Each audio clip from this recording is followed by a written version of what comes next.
Good evening, friends. Welcome to the next lecture. Today, in pharmacy, we are going to read about the old and the new methods of preparation of homeopathic medicines. Okay, so first we'll get on to the old method. अब ये जो old method है ये basically doctor Hahnemann ने दिया था. उन्होंने क्या किया था, पहली 4 कैटेगरीज जो थी, वैसे देर आर 9 कैटेगरीज, 9 क्लासेस में उन्होंने क्लासिफाई किया था जो हमारे ड्रग सब्सटेंसेस हैं उनको. पर जो फर्स्ट 4 कैटेगरीज हैं और जो फर्स्ट 4 क्लासेस हैं वो डिराइव्ड हैं फ्रॉम द प्लांट्स. ओके, तो उन्होंने क्लासिफाई किया इन प्लांट मटेरियल्स को इनटू 4 ग्रुप्स डिपेंडिंग अपॉन कितना जूस कंटेंट है उनके अंदर, कितना मॉइस्चर कंटेंट है उनके अंदर. ठीक है, तो they classified them into these 4 classes, which are the most juicy, came in the class 1. Class 2 में we have the medium juicy. Class 3 में we have the least juicy materials. And class 4 are the ones dried vegetables and animal substances. Okay. We'll see them in the chart. तब आपको ज़्यादा difference जो है उनमें appreciate कर पाएंगे. Then there was the second class, which basically included those substances which are which does not have much juice content. Basically ये आपके जो एसिड्स हैं, मिनरल्स हैं, उस ग्रुप के जो सब्सटेंसेस हैं ना, वो हमारे 5 और 6 में आते हैं. 5 और 6 में नाउ 5 वाले वो हैं ऐसे मिनरल्स, एसिड्स जो कि सॉल्युबल हैं वाटर में. ठीक है, तो वो आते हैं हमारे क्लास 5 में. उसमें भी एक क्लास 5A है और एक क्लास 5B है. 5A वो है जो कि इजीली सॉल्युबल हो जाता है थोड़े अमाउंट ऑफ वाटर में, लेकिन 5B वो है जहां पर you need a larger quantity of water. Okay, they are soluble in larger quantity of water. That is 5B. Then coming on to 6, class 6. Now class 6 is the one which is not soluble in water. They are soluble in alcohol. उसमें भी हमने further classify किया into 6A and 6B. 6A is the one which is easily soluble in alcohol, but 6B is one which needs a greater quantity of alcohol to be dissolved. Okay, then comes the last group, which is class 7, 8 and 9. Now 7 consists of all those dry medicinal substances जो कि ना तो water में soluble है ना ही alcohol में soluble है. ठीक है, then is class 8. Now this consists of liquid medicinal substances which are neither soluble in water nor in alcohol. And lastly, we have the class 9, which has fresh vegetables and animals which cannot be preserved, जिनको आप preserve करके नहीं रख सकते. Now let's see the examples of each of these groups. Now ये वो chart है basically जो मुझे हेल्प करता है to basically recall their examples, because यहाँ से क्वेश्चन जरूर आता है कि this medicine belongs to this class, this medicine belongs to this class, या फिर 4 एग्जांपल्स दे दिए जाएंगे and आपको बताना होगा कि which one does not belong to that particular class. Okay, so we have these 9 classes. We have class 1, 2, 3, 4. Now these first 4 are the ones which are derived from the plant and vegetable origin. Okay, 5A and 5B are the minerals, acids, metals which are soluble in water. Class 6A and 6B are the minerals, acid, metals which are soluble in alcohol. And then 7 is dry medicinal substances which are neither soluble in water nor in alcohol. Class 8 are the liquid medicinal substances which are neither soluble in water nor in alcohol. And class 9 are the fresh vegetables and animals. Okay, that cannot be preserved. So we saw what is the basic difference. पहले 4 में तो difference है उनकी juice content का. Then उनकी solubility in water कि थोड़े amount में soluble होता है water में या ज़्यादा amount of water required होता है, या फिर थोड़े अल्कोहल में डिसॉल्व हो जाता है या ग्रेटर अमाउंट्स ऑफ अल्कोहल में डिसॉल्व होता है. देन जो मोस्ट इंपॉर्टेंट पार्ट है इस चीज का, that is to remember the examples. ठीक है, एग्जाम्पल्स याद करना ये बहुत इंपॉर्टेंट है. तो इसको मैंने एक निमोनिक के थ्रू याद किया है, which is BTS GAPA, BTS GAPA, which is BTS. आपने you must have heard about this music band. Okay, so वहां से मैंने इसको थोड़ा बनाया है and you can remember it by means of BTS GAPA, which is class 1 के लिए आता है B, 2 के लिए T, 3 के लिए S, 4 के लिए double S, and then 6A is for the G, 6 के लिए G, 7 के लिए A, 8 के लिए P, and again for class 9 it's A. Okay, so what we have is B for belladonna, which and it has been mentioned in Materia Medica Pura. ठीक है, इसके preparation के बारे में Materia Medica Pura में mentioned है. Class 2 medicine जो है उनकी प्रिपरेशन के बारे में मेंशनड है in thuja in Materia Medica Pura. Class 3 S for squilla. Also squilla का ही एक कॉम्प्लीमेंट्री जो है पल्सिटिला होता है, तो वो भी पल्सिटिला भी क्लास 3 में ही आता है. Class 4 is for double S, which is Pygelia and Staphysagrega. Okay. Then moving further, class 6A. 6A is for Guaiacum, which again is mentioned in Materia Medica Pura. Class 7, it involves arsenic. It involves Calcarea carb. Okay, we'll see more examples in the next part of the video. Okay, then class 8. Class 8 usually has petroleum. Okay, petroleum हो गया, आपके जितने venoms होते हैं, snake venoms होते हैं, वो सब इसी में आते हैं.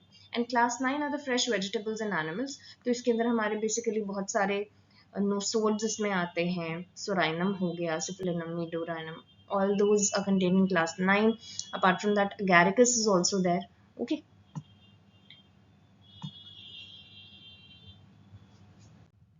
Okay, here you can see. Now, here you can appreciate the more examples. We have belladonna, B, T, S. Squilla के साथ you will remember pulsatilla. BTS. Then is your double S. Double S was Pygelia and Staphysagrega. और Staphysagrega के साथ Naxomica भी याद करें. Very not similar but मिलते जुलते हैं. ठीक है. Then is your class 5A, जो कि हमने पीछे मेंशन नहीं किया था. यहाँ पे बेसिकली हमारे एसिड्स, मेटल्स, मिनरल्स जो है वो आते हैं. तो आप ये चीज ध्यान में रखिए, 5A में हमारे म्यूर्स आते हैं. That is natrum mur, ferrum mur, और एसिड जो आता है वो सल्फ्यूरिक एसिड आता है. ठीक है. देन क्लास 5B में हमारे बाकी एसिड्स हैं, oxalic acid, phosphoric acid, etcetera. Then 6A, it consists of guaiacum and camphor. 6B consists of mercur and sulfur. Class 7 has arsalb, calcarea carb. Alright, so we were talking about class 6, which has guaiacum, and along with guaiacum we have camphor.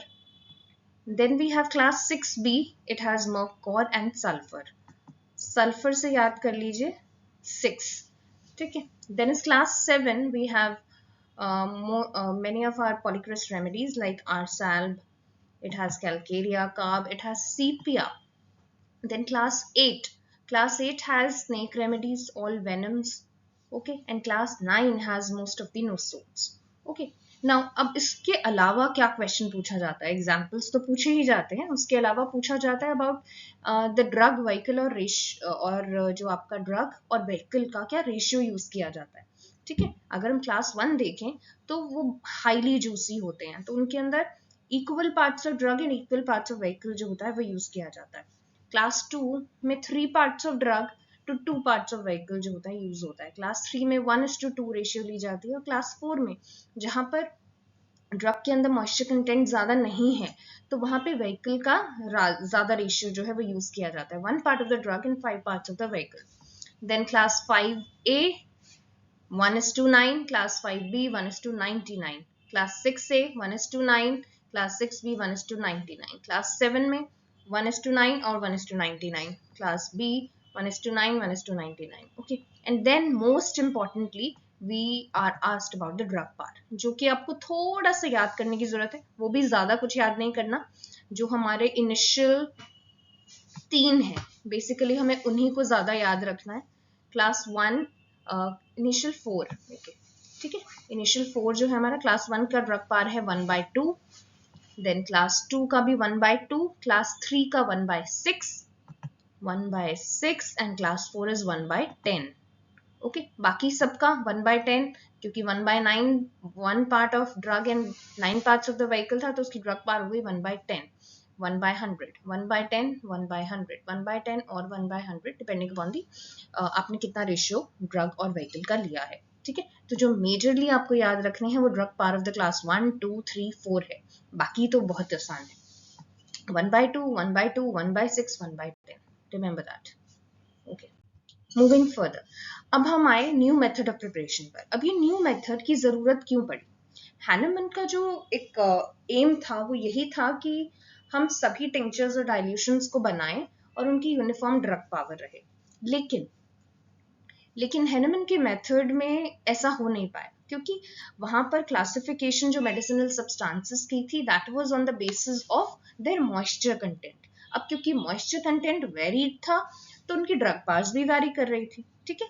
तो over this American और British homoeopathic pharmacopoeias जो हैं उन्होंने because of the lack in uniformity in drug strength in the Hahnemannian method, they evolved a newer method, which is the new method of preparation, जिसके हिसाब से एक uniform drug strength रहेगी और 1/10, except for few drugs जिनकी will be reading कि उनकी drug strength कितनी रहती है, ठीक है। According to the new method of preparation एक यूनिफॉर्म ड्रग स्ट्रेंथ है जो कि आपकी 1/10 है, okay, except for the few drugs which are basically your cactus, moscus. They have the drug strength of 1/20. Ambrosia 1/100. Phosphorus 1/667. Causticum, chlorinum, cortisone. They have the drug power of 1/1000. And most importantly, the drug power of sulfur, which is very frequently asked, is of sulfur, which is 1/5000. 1/5000 sulphur का भी question आ चुका है, Causticum पे भी पूछा गया है, phosphorus पे भी क्वेश्चन आ चुका है 1/667, एंड कैक्टस एंड मॉस्कस पे भी आया हुआ। Okay, so remember that. Then अब इस ड्रग ये जो न्यूअर मेथड था इसमें क्या किया जाता है, इसमें हमने जो है पहले क्लासिफाई कर दिया ड्रग सब्सटेंसेस को इनटू 2 पार्ट्स, ठीक है। वो जो कि drug substances which are soluble in alcohol, purified water और ग्लिसरीन, ठीक है। तो उससे तो हम टिंक्चर्स बनाएंगे, टिंक्चर से डाइल्यूशंस बनाएंगे और साथ में ट्राइचुरेशन से उनकी ट्राइचुरेशंस भी बनाएंगे with sugar of milk, okay. और दूसरा है जो कि पार्शियली सॉल्युबल है या इनसॉल्युबल है, एंड उनसे हम सिर्फ जो है ट्राइचुरेशंस बनाएंगे, ठीक है। अब क्या होता है, एक तो ये पार्ट हो गया, और दूसरा होता है वो substances which are soluble in water but insoluble in alcohol, वो मोस्टली मिनरल किंगडम से होते हैं, ठीक है। उसमें डिफरेंट डिग्रीज ऑफ सॉल्युबिलिटी है। अब कोई ऐसा अगर लिक्विड एसिड है और ड्रग है जिसके अंदर कुछ अमाउंट ऑफ वाटर है, तो हम क्या करते हैं, that must be deducted from the solvent and anhydrous acid और drug must be taken as the unit of strength. अब एक्चुअली क्या था, हमने जितने भी अभी ड्रग सब्सटेंसेस पढ़े ना, पहला तो हमने देखा जो कि इजीली सॉल्युबल था। For the substances which are partially और होली सॉल्युबल इन अल्कोहल, उसमें हमारे मोस्टली प्लांट्स आते हैं, ठीक है। और उनके अंदर मेजॉरिटी जो टिंक्चर्स है ना वो हमारे प्लांट सोर्सेज से ही बनते हैं, ठीक है। और उनके अंदर वेरिएबल अमाउंट ऑफ मॉइस्चर होता है जो कि डिफरेंट सीजन में वैरी करता है, डिफरेंट एज में वैरी करता है, different time of the year में वैरी करता है, ठीक है। तो ये जो वेरिएबल कंटेंट है मॉइस्चर का, इसकी वजह से उनकी स्ट्रेंथ में भी वेरिएबिलिटी आ जाती थी। तो इसी फैक्टर को ओवरकम करने के लिए जो मॉडर्न मेथड है उसने एक तरीका अपनाया कि हम जो है सबसे पहले एस्टिमेट कर लेंगे कि मॉइस्चर कंटेंट कितना है एक ड्रग सब्सटेंस में, जिसके which are the following methods.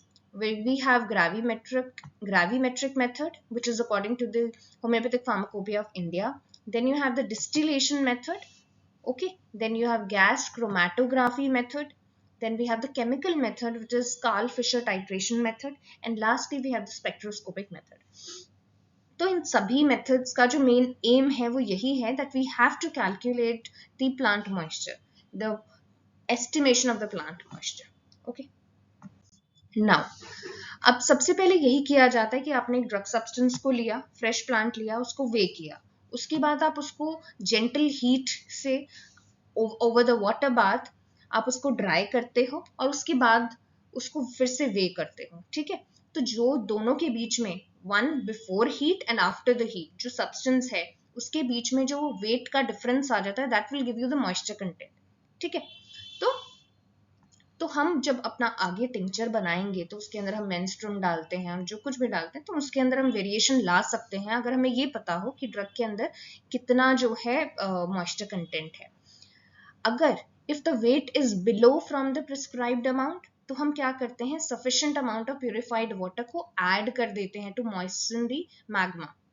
ठीक है, to make it equal to the standard weight. और अगर weight of the moist drug substance of the magma है, it is above the standard weight, तो हम उसको जेंटल हीट से इवेपोरेट करवा देते हैं so that it comes equal to the standard weight. Okay, हमारे फार्माकोपियाज में कुछ स्टैंडर्ड वेट्स मेंशन्ड हैं।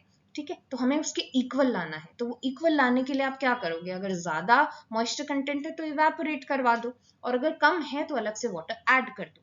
ठीक है, so this is what we need to do, and this is what was basically taken up by the newer methods कि उन्होंने drug का moisture content major किया, कम है तो उसमें ऐड कर दो, ज्यादा है तो उसमें इवेपोरेट करा दो, सो दैट वो एक स्टैंडर्ड वेट पे आ जाए, ताकि सारी ड्रग्स का जो है ड्रग स्ट्रेंथ यूनिफॉर्म रहे, विच इज 1/10, और वो वेरी ना करे irrespective of how much moisture content is in the medicine substance.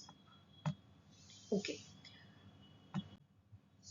सो अब जो है मेडिसिन के आगे जो टिंचर बनाने के लिए जो है सब्सटेंस का, उसके लिए दो मेथड्स को यूज किया गया according to the newer method of preparation, जिसमें हमारा मैसरेशन आता है और पर्कुलेशन आता है। ठीक है, इसके ऊपर भी क्वेश्चंस आते हैं कि कौन से सब्सटेंस जो होते हैं उनका मैसरेशन किया जाता है, कितना टाइम लगता है, टिंचर्स कैसे बनते हैं, इसमें प्रोसेस क्या है, क्या टेम्परेचर मेंटेन किया जाता है। So will read about that now. Okay, तो मैसरेशन से ये समझ जाइए, मैसरेशन है तो कोई म्यूसिलेजिनस जो है हमारा सब्सटेंस है, एक ऐसा सब्सटेंस है जो कि बहुत कमी है, उसके अंदर कोई भी एसिड अल्कोहल जल्दी से पेनिट्रेट नहीं कर सकता है। ठीक है, तो अगर कोई ऐसा सब्सटेंस है तो ऑब्वियसली उसके टिंचर के फॉर्मेशन के लिए ज्यादा समय लगेगा। ठीक है, तो दैट इज वाई पहला चीज मैसरेशन में, it is for the gummy and mucilaginous substances. ठीक है, having much viscid juice which does not allow alcohol to permeate the mass readily. Then is maceration, it's a long process, it takes about 2 to 4 weeks. जहां पर percolation को सिर्फ 2 to 3 hours लगते हैं, वहां maceration को 2 to 4 weeks लगते हैं। ठीक है, मैसरेशन से जो मदर टिंचर ऑब्टेन होता है वो कभी डायरेक्टली नहीं हमें ऑब्टेन हो जाता, आपको पहले डीकैंट करना पड़ेगा।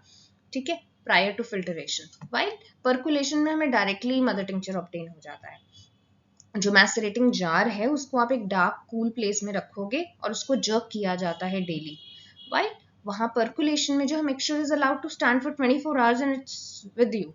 ओके, एंड देन मैसरेशन में जो है 15 से 20 डिग्री सेल्सियस का टेम्परेचर जो होता है वो मेंटेन किया जाता है, पर्कुलेशन के लिए ऐसा कुछ नहीं है।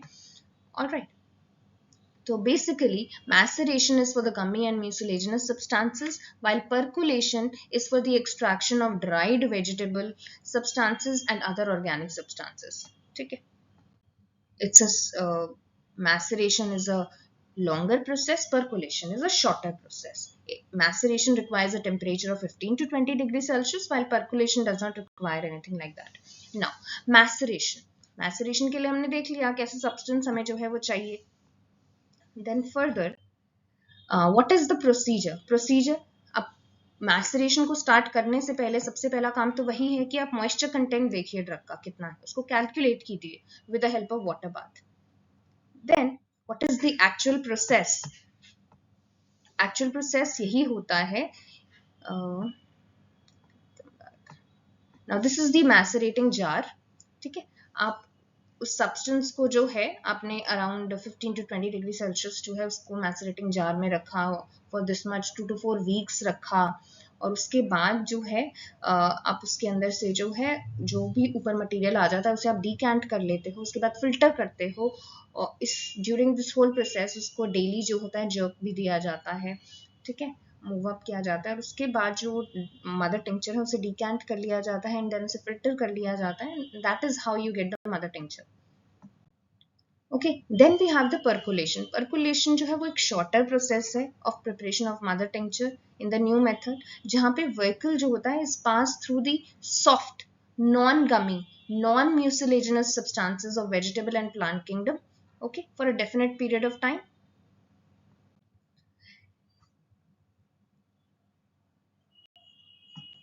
उसके बाद ये जो है पिक्चर है एक परकोलेटर की है. क्वेश्चन अभी तक तो नहीं आया है, बट यू कैन एक्सपेक्ट अगर कोई आपका एग्जाम है which is particularly related to pharmacy, तो हो सकता है they can go a little deeper and they can ask you, they can show you a picture of a macerating jar, and they can also show a picture of a percolator, and they can ask you to recognize that. Okay, so this is the picture of a percolator. Now these are the various parts. ऊपर जो होता है menstruum होता है, यहाँ पे wash sand होती है, here you have the filter paper, here is your drug, and here we have the glass wool. Okay, और इससे drop by drop 10 to 20 drops जो होती है वो drop wise tincture जो होता है वो collect होता रहता है. Okay, now basically ये जो प्रोसेस है ऑफ परकुलेशन में बेसिकली क्या करते हैं, desired quantity of drug substance है which is moistened with the sufficient amount of menstruum, and it is uniformly spread over the layers of the sand, जो कि हमने अभी लास्ट पिक्चर में देखा. जो upper surface of the mass है उसको तो आप फिल्टर से कवर कर देते हो, ठीक है. अब enough quantity of menstruum is taken just to wet the lid, and lid of the percolator is closed to prevent any kind of contamination. It is allowed to stand for about 2 to 4 hours. Okay, and then by opening the valve and regulating the stopcock, the liquid is allowed to percolate drop by drop, not exceeding 10 to 30 drops per minute, and this is how it is collected. Okay, so this was the whole process of maceration and percolation. It was a short video. I hope it must have added a little information to your knowledge. Okay, so if you like the video, if you like the content, kindly subscribe to my channel and hit the like button. Thank you. See you in the next video.